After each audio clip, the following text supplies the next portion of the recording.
But I just want to say to everybody, and you, Dr. Cooper, thanks for being here tonight. Yeah, Dr. Cooper is an associate professor of pathology here at Feinberg School of Medicine, and he's also our lead for computational pathology.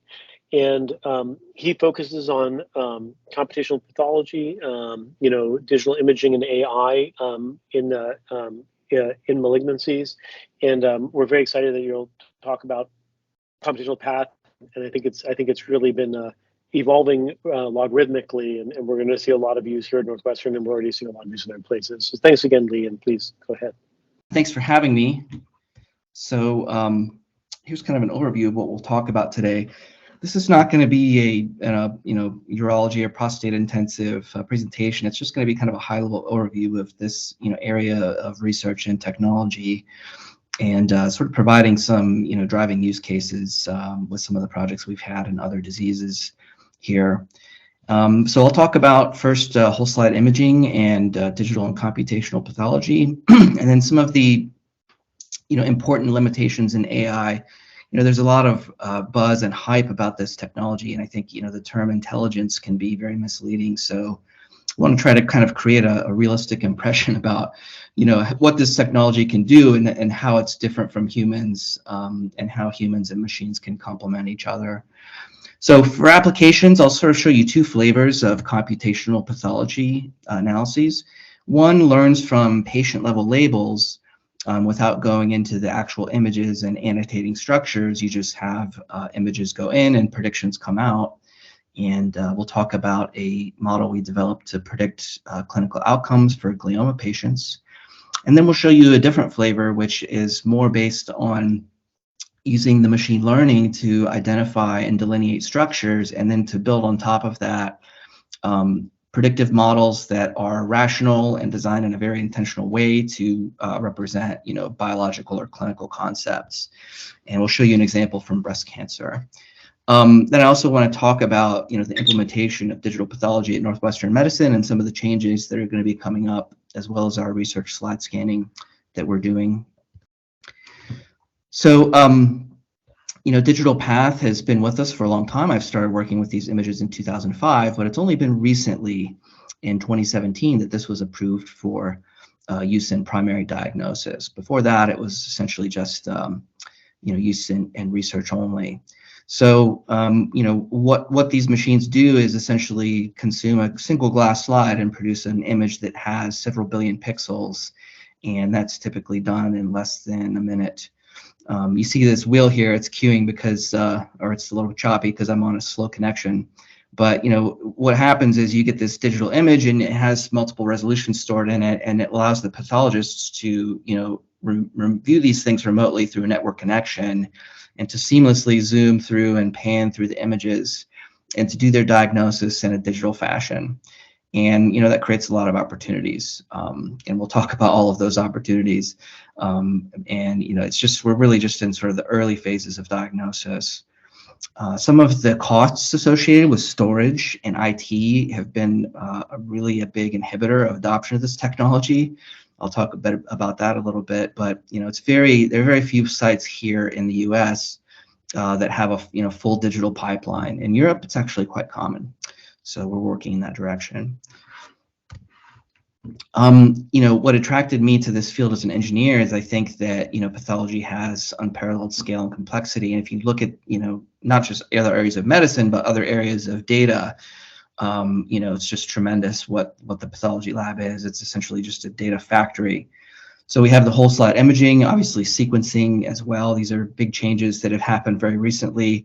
I think there are new technologies and assays that are now used in research widely, but they will eventually find clinical adoption.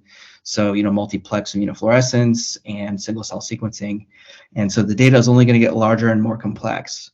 And I think one of the things that's really enabling us to use and leverage this data, although not fast enough, is that every year the cost of storage is decreasing, and it's pretty precipitous. It just keeps going down and down. So we can store an equivalent area, an equivalent number of images in a smaller physical space due to increases in density, and it's cheaper to do that.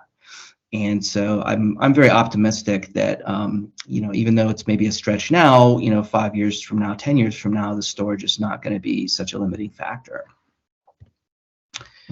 So what are the opportunities? I think everybody's familiar with the inter-observer variability problem and pathology and the reproducibility issue. And so the application of the criteria is subjective. In doing diagnosis, if we can make that, reproducible and objective, we can improve diagnosis for patients. You can also reduce noise in clinical research and clinical trials, which I think is a big problem.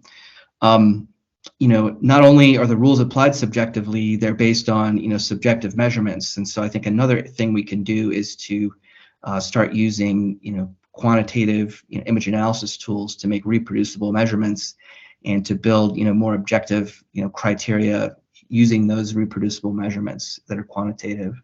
So I think that's another exciting opportunity. I think maybe that's where we'll see some of the first advances outside of the sort of, simple applications like cancer diagnosis, but looking at things like prognosis. Instead of having the model generate the prognosis, we'll be using, quantitative measurements to develop new prognostic criteria. There's obviously an issue with subspecialty expertise and access in places, even within the rural U.S., but other countries as well. And so one of the hopes I think for this technology is that it could take general pathologists and allow them to do more work, but to also operate at the level of subspecialists in many cases. And so that's sort of the value proposition for some of these tools, is that not that they improve on someone like Dr. Yang, but that you can take someone who works in a community hospital and make them perform more like Dr. Yang and doing a Gleason scoring or something like that. So I think another thing we think about is how can we make histology analysis just like another tool that's used routinely in research labs, just like genomics, where it's almost like a service or a commodity. And I think we'll get there eventually. We have a long way to go, but hopefully we can sort of introduce another omics category of histology omics. I think that would be really exciting. So, it took a while, but AI is actually here now. So, I'm sure all of you know that this company, Page, that spun out of Memorial Sloan Kettering, they have the first ever FDA-approved product for digital pathology. And so this is just essentially doing cancer detection. It's, it's not a trivial problem, but I think it's not as complex as, problems like prognosis. But, if you believe the studies, these things supposedly really improve precision and recall for pathologists who are doing cancer detection, and I think we'll see how this all works out in the near future when people start using this. So that's very exciting. Google has done a lot of work looking at Gleason grading as a problem, and have published a lot of papers there and studies. And so they are partnering, Google Verily is partnering with a digital path company to try to sort of market some of these products. And there, like I said, I think the value proposition is that you can have general pathologists do very accurate Gleason grading. So there are different paradigms for clinical use of this technology. One is a first read or a screening where the algorithm will look at the cases as they come in and decide whether or not a human needs to look at it. And so in this paradigm, there will be a lot of cases that the algorithm feels like it can confidently classify, and it will set those aside and they will never be reviewed by a human. So this is a way to get efficiency gains. There is some increase in risk with this mode of operation. There's also what's called a second read, which focuses more on increasing quality and less on efficiency. So the idea here is that the pathology and the computer both do a read, and there's a system that identifies and flags contradictions for review. And so, you can, increase safety this way, but there are no efficiency gains in this mode. And then there's the assisted read, which is kind of like humans and machines working together. So you can think of this as like, if you had a toolkit that could do like, identifying mitoses and counting mitoses or scoring immunohistochemistry. So, the pathologist's desktop would have, all these different applications, and they could apply these tools and then interpret all that information to make their judgments. And so I think, this is something that we work on quite a lot, because you can kind of identify nice sub-problems and, break them off and attack them. So that's the assisted read. When we talk about the computational paradigms, there are really two that we think of. The first is, probably familiar to people. We would call this feature engineering. Even if you haven't heard this term before, you've probably seen this concept. So the idea is the machine learning would be used to identify, classify, detect, and delineate structures in the tissue. And so you would take an image and you would map out all of the structures and identify them and classify them. And then from that, you can calculate things like, what is the degree of lymphocytic infiltration, or, what is the interaction, between the, lymphocytes and the tumor, or what does the stroma look like? And you can generate like very, interesting measurements, that you can design and capture in a quantitative way from these images. And so there's a company called PathAI that is also, I think, well known. And they have more of an approach like this, where they pay an army of pathologists to generate the annotations, and then they train the computers to do it automatically. And then they have, an array of measurements they can make, from the specimen, and they can use those to build prognostic models, or, to provide, tools for someone who's reading a case. So another paradigm is what we would call learning from patient level labels. And so in this paradigm, you have an annotation that corresponds to the entire slide or to the patient. And what you would do in this case is, you would learn directly from the pixels to predict those, those labels. So it could be a diagnosis of cancer, or it could be a molecular biomarker, and you would develop algorithms to predict those things just directly from the images themselves with no intermediate annotation of the structures. So, there's the Page prostate tool works like that. They were able to take the Memorial Sloan Kettering archive and not do any image annotation, and just use the existing, diagnoses, which are in the medical record and structured, and just do a big machine learning problem with that without having to mark up any images. So that's very appealing. It has some limitations. In this approach, sometimes you can't really understand what the machine is thinking. You can maybe understand the areas of the image it's focusing on, but you don't really know precisely what it's measuring. So in some sense, it's kind of a black box. There's a lot of popular work right now in trying to predict, genetic alterations from H&E. And so the idea here is that you could sort of pre-screen people and rule people out, and then apply sequencing to the others. And it doesn't really give you like a good enough prediction of say like a variant to be able to replace the genomics, but it does give you a lot of value for $4 H&E and some computation. So that's, I think, an interesting approach. It also uses this sort of patient level learning type of algorithm. So, some of these things seem pretty amazing. I think, an advantage of being an engineer is you sort of understand these machines in a different way. And so I always like, when I talk about these things, to point out to people that, although this may look like intelligence, it's really not anywhere near, human intelligence, which is very remarkable. So, as an example, you can take an image that looks like a pig. And if you have, one of these algorithms that just classifies, the entire universe of images, it will reliably predict that it's a pig.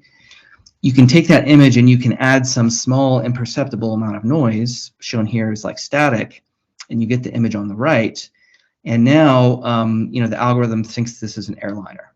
And, this is a real study that was done. They showed that, just small amounts of noise can completely confuse these algorithms. And this is not a mistake that a human being would ever make. And so what's happening here is that, these algorithms are essentially unable to extrapolate at all, right? Which is something that, humans are actually quite good at. So, you have your training data, you have a region of your sort of input space where your training data is defined. The algorithm works in that area. You have some guarantees of performance. You can measure and characterize that. But once you go outside of that area, you're going to have problems. You might be accurate, but you don't really know. Nothing is guaranteed. And so, in pathology, because of the tissue processing, we use a lot of very noisy mechanical and chemical processes. There's a lot of pre-analytical variability, which leads to, extrapolation. So the quality of the images change, the colors change, and then, all of a sudden, the algorithms stop working. And so that's really, I think, what we're contending with now and what's causing a lot of failure of these technologies. They look great in one data set, you apply them in another scenario, and they completely break down. So, when you hear people talk about AI or machine learning, I think it's better to sort of think of this as curve fitting, because it really does behave very much like curve fitting.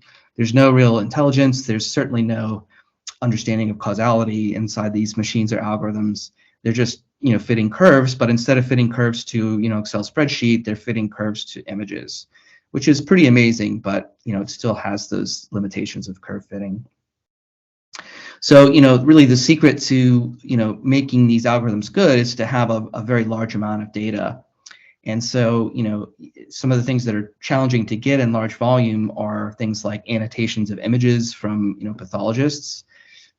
Clinical outcomes, I think, can be, very difficult to acquire, in large volumes.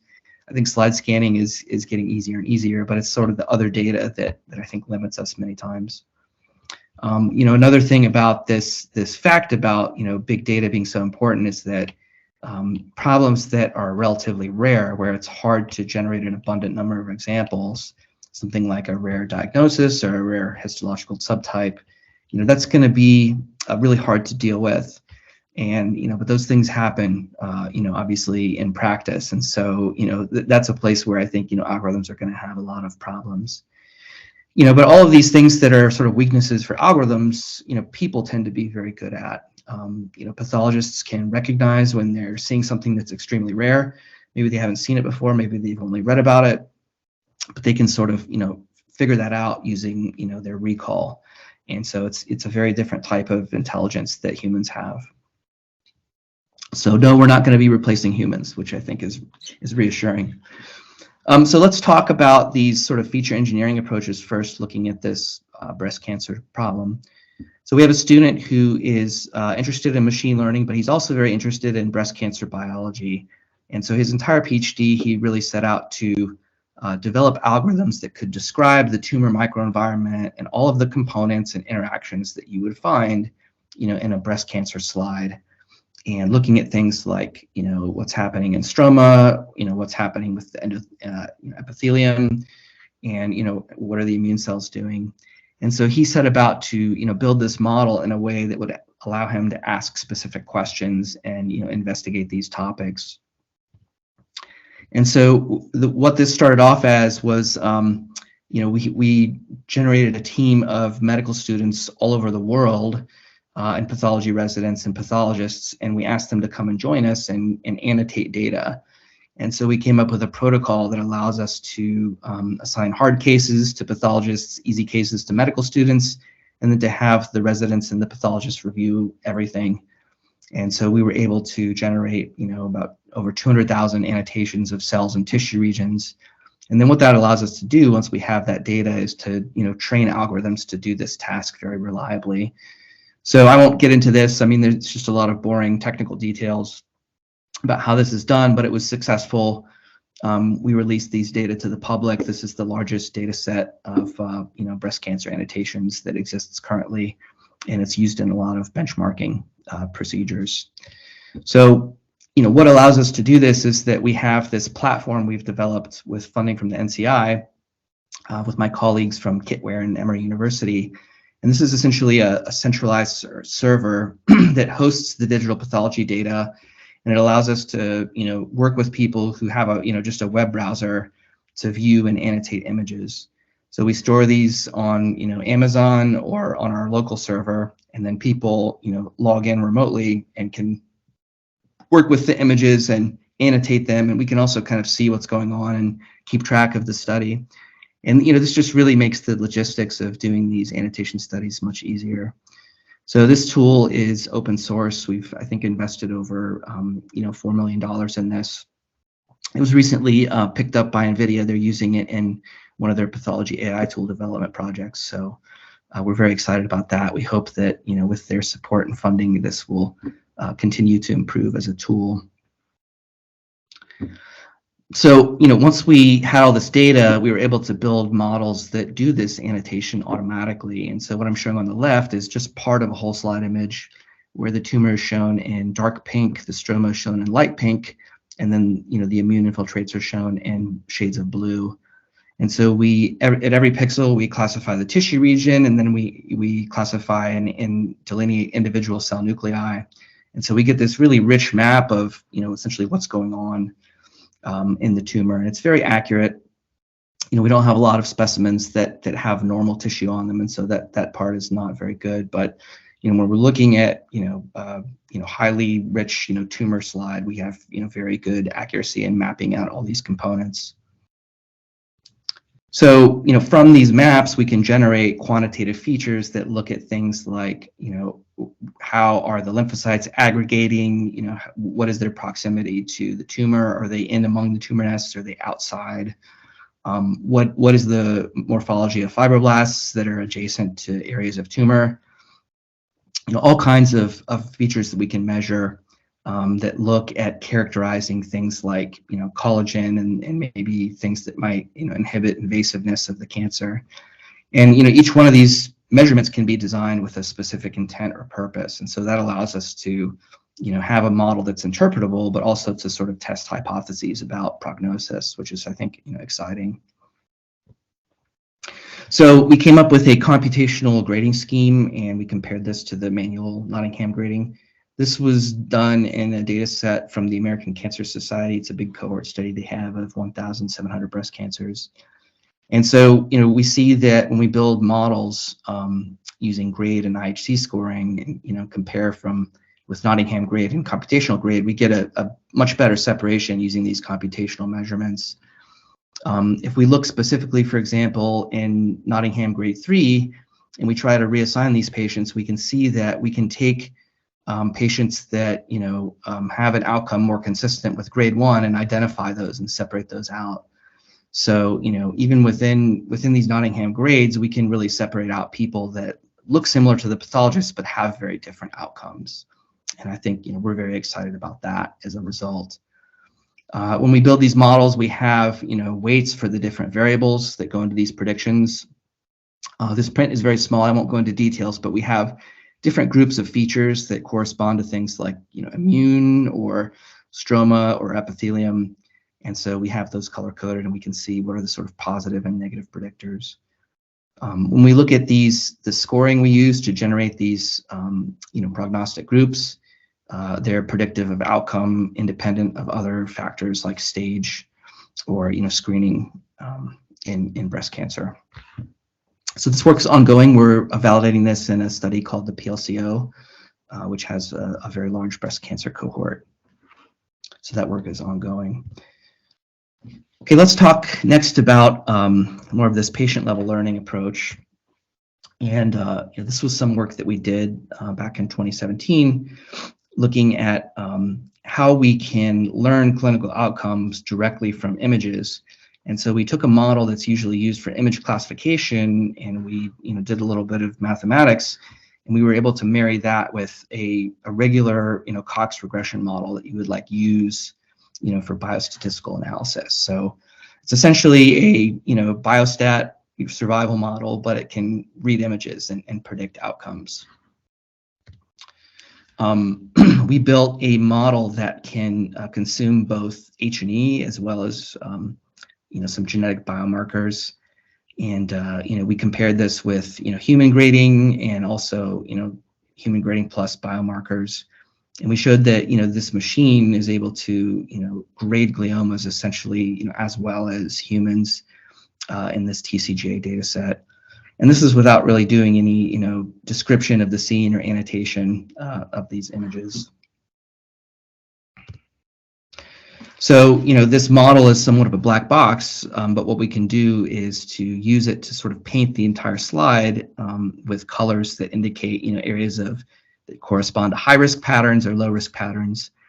And when you do this, you see some interesting structures that are identified as high risk that are consistent with the grading criteria used by pathologists. So the model is able to learn to recognize these microvascular proliferations which are definitional for grade 4 glioblastoma, and it's able to highlight them very specifically without us telling you anything about what a blood vessel is or what these structures are. It just looks at pixels and outcomes and learns these patterns on its own.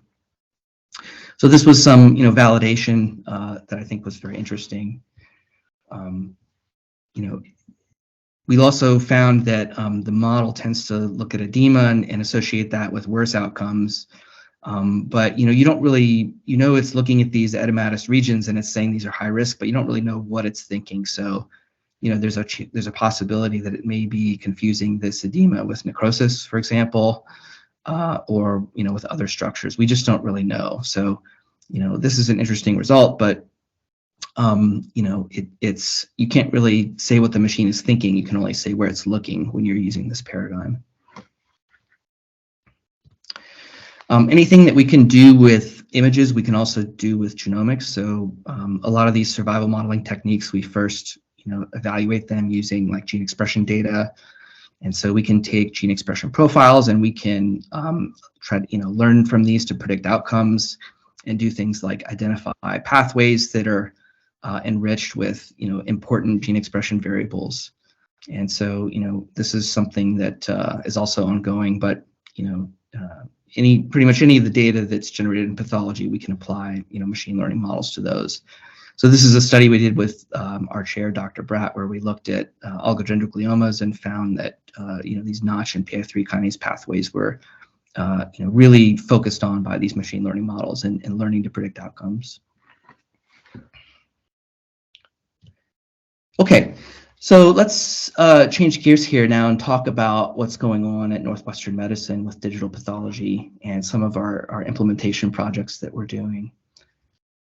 So our end goal is to do primary digital diagnosis and full digital archiving. So we would scan every slide that's generated here, and most people would be doing digital diagnosis, although it's up to the pathologists. So this is a very big, massive project. We're talking about completely transforming the pathology department with this, and so we're doing this in a phased rollout. So phase 1 is using digital path and tumor boards and consultations across Northwestern Medicine and in some of our quality initiatives. We have completed phase 1 and it's working quite well. We're bringing some of the other tumor boards online, but we already have quite a few tumor boards that are using this. So the next step then is really integrating the digital scanners with the rest of the lab information system, which allows us to essentially really scale up the scanning that we do. And it also allows the pathologists to view images from their diagnostic tools. So they have a portal with Beaker, and then they can just essentially open a case and launch the slide viewer from there. So that's going to be really essentially setting the stage for doing things like consultations, which is where we'll probably recover some of the costs of doing this.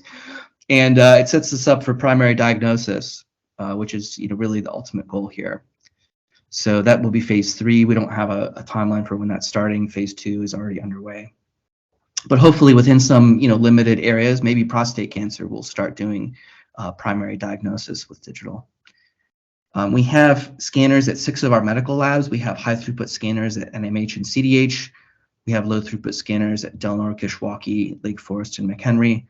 All of this is orchestrated from servers that are hosted at Northwestern downtown here. And so this is kind of like a hub and spoke model. For the research, we also have a slide scanner. It's integrated with the clinical lab, which has a lot of advantages that allows us to intercept slides and do prospective studies. It's really the way that we wanted to set this up so that it's right there with the histology and with the other slide scanning that's going on. So we have one of these high throughput scanners that's dedicated for research. We have an IRB approval for prospective scanning of cancer cases and developing a database around these. This uses a consent waiver to allow us to do this. And the current work that we have ongoing here is, automating some of the steps that happen after the scan happens. So extracting information from the slide label, linking this to other data from the clinical record, and producing de-identified data sets that are very easy for our trainees to work with. We're working with NM on an anatomic pathology data mart. This will allow us to get structured data that's going to be very, very useful for describing what's in these slides. And that's, I think, going to give us like a really big advantage in this area, is being able to scan at volume and then to have this structured data at our fingertips. And then all of this will be integrated through the platform I mentioned before and using a REDCap database. So, Dr. Ross and Dr. Yang and myself have already started working on scanning cases. We just really scaled this up recently. We're scanning entire cases of HOLEP and positive biopsies. We've scanned in a very short time 3,800 slides. And we have a postdoctoral fellow coming in this summer who's very excited to work with this data. He's a very interesting guy. He likes to participate in these challenges, and he's very competitive and has won quite a few of these challenges based on prediction from images. So I think the future looks good for working with prostate cancer here in Digital Path. Okay, that's a bit short, but I wanted to make sure we have enough time for discussion. I'm just going to leave you with a few thoughts. So we talked about these clinical and computational paradigms, and so when we start these projects, we're always thinking about how is the pathologist going to use this, and how are we going to design those algorithms? And so it always comes down to sort of that choice of first read, second read, assisted read, and driven by annotation or patient level learning. So those are the questions that we need to answer early when we start these projects. Really, the key ingredient for success here is actually not technical machine learning knowledge. It's having data. It's having a lot of data and having that linked to the right variables and having everything readily usable. So much of our work now is focused on how can we really eliminate bottlenecks and build high quality large data sets that will allow us to get the best results and write the best papers. And then also developing strategic collaborations with other institutes where we can validate our algorithm on their data, or they could validate their algorithm on our data, and how we can do that in a way that doesn't take tons of negotiation and administrative overhead. So we're building these data sets. We can scan roughly 1,000 slides of research a day, and we're putting together these data pipelines. And I think we'll be happy to update you all again in the future about that. Just wanted to acknowledge some of our trainees. We get funding from a lot of sources. One of the challenges is working in different areas of cancer is learning a little bit about everything. So we have funding from the NIDDK, from National Library of Medicine, National Cancer Institute, the NINS, and we also work with industry quite a bit. So be happy to take your questions. Thank you. Thanks, Dr. Cooper. That was great. A couple questions. One is, I was impressed by, you had run the publication when it came out for the PANDA project that was basically doing the Gleason grading. And, obviously, like you said, the idea is not to try to make great pathologists better, but to kind of help elevate things. I don't know how much you can prognosticate about this, but I know that Northwestern will be online soon, like as you mentioned, getting all of our things digitally scanned. How much are we going to run some of these algorithms in the background in our day-to-day clinical work so that we can sort of get auto-validation? And if they're trying to plug that into the rest of how we use the EDW, which is our electronic data warehouse in EMR, so we can sort of, feed forward almost in the background as we go through. And I think this, but almost all of our staging right now has a synoptic reporting that pathology does. And so those are all queryable fields. And so you could imagine it just happening in the background over a year, and the year finishes and we've got, like 40,000 pathology cases. Do you know anything about how that's going to work, or any thoughts? Yeah, I mean, it's really all about, automating those steps after the scanning, to get that that data set. And, you know, I think we know how to do that. It's just a matter of putting the work in and validating. And, you know, if we're doing this prospectively, we have a big advantage in that, you know, the new slides all have barcodes. And so we can, you know, read that barcode and then talk to the, you know, pathology data mart, you know, that's, you know, coming online soon. And then, you know, do all that linking and pull that structured data in. So, you know, the goal would be to, you know, get this to the point where the actual scanning of the slides is the bulk of the work, even though that's very easy. You know, once we have the algorithms, one thing I would say is I think this platform we've developed that, you know, allows people to interact with the images and to, you know, invoke algorithms or to look at algorithms. I think, you know, that's an area where we're actually ahead of industry in being able to integrate those algorithms and visualize their outputs. And so I think we'll be able to do some interesting, you know, work where we're, you know, scanning slides as they come out of histology and then, you know, evaluating these algorithms prospectively with that platform. Great, thank you. For those of you who attended GU ASCO, there was a really interesting presentation by a group from UCSF where they took a few thousand slides for patients who were followed on some landmark R2G trials like 9202, 9408, 9910. And they essentially were able just to look at these old slides, just biopsy slides for patients getting radiotherapy plus or minus hormonal therapy or dose escalation. And just by doing an AI analysis of those slides, on top of NCCN and a few clinical features, they could predict distant metastases, like with an AUC under, I think, or around 0.85. And I think, you know, just going through this wonderful talk, by the way, just seeing what is possible, I think this could be a very sort of interesting avenue for research. I'd love to actually chat with you offline, Dr. Cooper. You know, I think we could engage in some very similar efforts. And you know, Dr. Sachdev, Ted and I have been linked in with Artera in that group, and actually we're collaborating with Dr. Cooper with them as well. We've been looking at it at validating some of the scores in our surgical series, and we're just starting to lay the groundwork for it. But I think they really need prospective validation in the rad-onc realm as well. And, you know, certainly chat with Dr. Cooper, but they're going to come down here for Big ASCO, and we're meeting with them probably while they're down here, and I'll certainly rope you into that as well. So please, you know, Dr. Cooper, say what you wish, and Dr. Sachdev is an excellent collaborator, and I think bringing you into what we're doing with them would be phenomenal. So I'd love to do that, John, also. That sounds great. Thanks, Ash. Yeah, I think when, you know, we talk about predicting things like metastasis that are, you know, pathologists, you know, they don't really think about doing that. I mean, they are predicting correlated variables, but, you know, it'd be very interesting to see if those algorithms are accurate, what patterns they're looking at, and really do a disciplined analysis with the pathologists to see if they can, you know, maybe learn how to detect some of these things themselves.